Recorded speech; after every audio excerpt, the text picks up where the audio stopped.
shall my pride.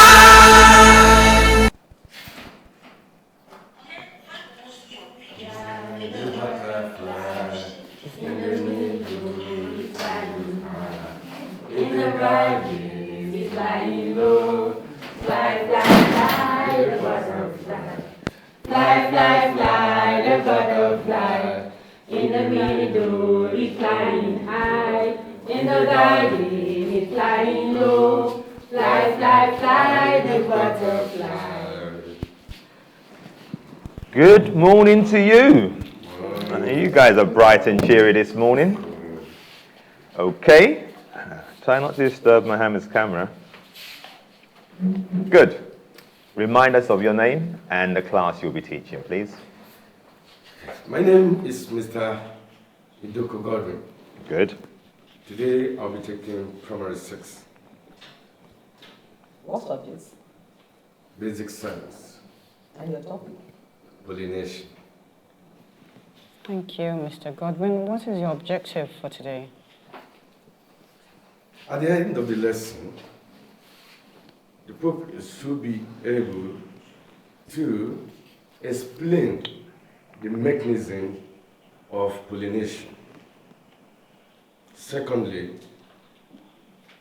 at the end of the lesson, the Pope should be able to demonstrate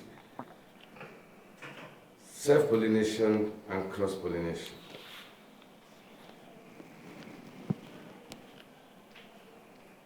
Okay. Well, I look forward to this. Off you go. When you're ready, start your time and we'll take it from there. Do you know how to work the timer? Where it's saying 0909. Someone help him work the timer, if not, we'll be here for a while. Aha, good. So do reset and then start. And that's your time started. Thank you. Good morning, class. Good morning, Mr. Odoko. This morning we are in for a powerful topic. Okay. Very important topic to life. Because without this, flowering plants can never be propagated. What is this topic? Pollination. Can you repeat after me? Pollination. Before we go into this, let's take this clip.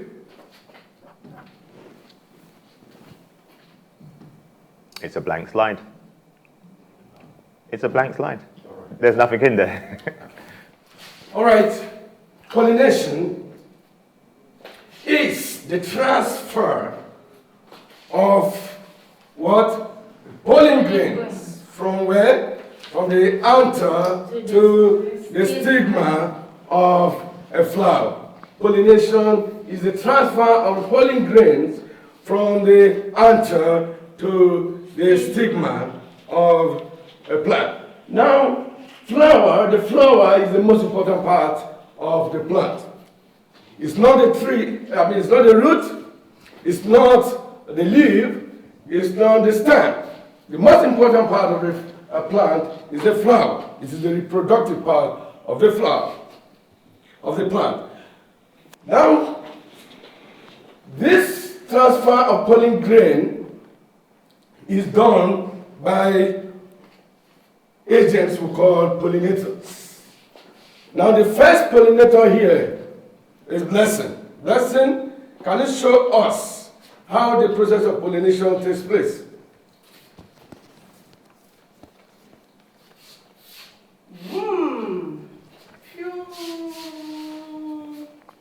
I take the pollination grain from the pollen grain, yes, from the anther to the stigma of the same plant. Very good. And that process where the pollen grain is picked from the anther of the same flower to the stigma of the same flower is called self-pollination. Now we want Khadija to demonstrate cross-pollination for us, because there are 2 types of pollination. She's a pollinator. I am picking from the anther of this flower to the stigma of another flower. Very good. Can you put our hands together for her? Yes, that is the difference between self-pollination and cross-pollination, because there are two kinds of pollination, the self-pollination and the cross-pollination. Self-pollination takes place when the pollinator, which is the butterfly in this case, picks the pollen grain from the anther of the flower to the stigma of the same flower. But if it happens that the pollen grain is dropped, is picked from the anther of a different flower to another flower, we call it cross-pollination. It's very important for us to know that in pollination, the pollinators cannot pollinate different species of plants. It must be the same plant. So, Khadija, can you tell us what are the things that are picked from the anther to the stigma? What the butterfly picks from the anther of a flower to the stigma of another flower is the pollen grain. Very good, fantastic. That's pollen grain. Now, Blessing, can you tell us what is the difference between cross-pollination and self-pollination? Cross-pollination is done when the pollen grain is picked from, the anther is picked from a flower to No. When the pollen grain is picked from what? From the anther of this flower to the stigma of another flower. Very good. The right word is another. What if it's the same is self-pollination, but if it's different is cross-pollination. Very good, fantastic. You're doing good. Thank you very much. Thank you. Thank you. You're just in on time. Yeah. I like how you corrected her when she was answering your questions and she was about to say, you quickly corrected her and then all the demonstrations. I have a question for you. If it were a real class, how would you have organized this demonstration? Yeah, one, I would have given them a project anyway. It's something that I would have asked them to research on, in which case they would have, following with this, I just picked them this morning.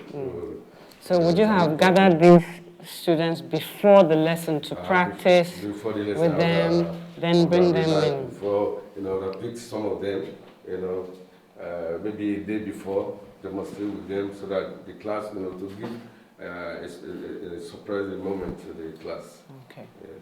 Well done. Good lesson. Thank you, Mrs. Alpha. Dr. Christie, please. Well done, Mr. Idoko. Thank you.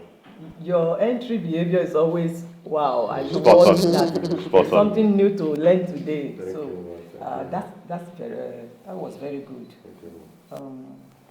The connection with the students too, but at the time I got confused about the definition of concepts. Maybe there was a mix-up somewhere, but they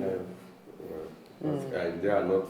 I just picked them up just to come and it's not that they are knowledgeable in this. I just picked them up to help me. Emergency. And I also like the fact that, even though the video failed, obviously you know your stuff, you are able to, but it happens, so you were Hopefully able not to sabotage. But you were able to just continue with the concept. that was good. Your communications at the time, maybe because that thing got to the disorganized way, so I couldn't follow up with some things. Okay. So, but in all, it was a good presentation. Thank you. Thank you. Mr. If you don't mind, I know. He goes, Mr. Odoko, I have no doubt that your students would look forward to your teaching and love you as a teacher. I have no doubt about that. And I've already scored you some marks here. So, for example, as Dr. Christie mentioned, your introductory behavior, 10, full marks. Likewise, your instructional materials, the flowers, the real flowers, the extension of the part that you're trying to highlight, the butterflies and the demonstration, all very good practice. A number of places whereby I just feel you could work on. You see that part where you started to tell, once you'd finished your entry behavior and you'd set up your classroom, you then started to tell them what the lesson was going to be about. By all means, you can tell them our objectives, they are cross-pollination, self-pollination. When you said you were going to demonstrate it, I thought, oh, this is going to be interesting, but it was done in a very cordial way. But more importantly, you started to talk too much. Because remember, these were things you were still going to demonstrate. Because if you can demonstrate it, then you ask them, and they will tell you what they've seen. And they would come to a definition or a description, which is even better, of cross-pollination and self-pollination. So if you'd say, picks from the anther to its own stigma, and then at one time picks from the anther to another plant's, stigma, which do you think is cross, which do you think is self? They will probably tell you, because it's almost in the title itself. So, yes, try and do a bit more of what we will call guided discovery. Yes, or using what we call a heuristic approach. And one thing I think you also missed was the why. So, for example, why do the butterflies do this? Is there a purpose to it? Does it lead to a good result? Does it lead to a damaging result? So that big picture, that big question, try and consider it. But as always, I enjoy watching you teach. Thank you very much. Thank you, Doc. Thank you. Well done. So don't do much of telling. Let the children do the telling. Thank you. Teacher me, my teacher, my brother.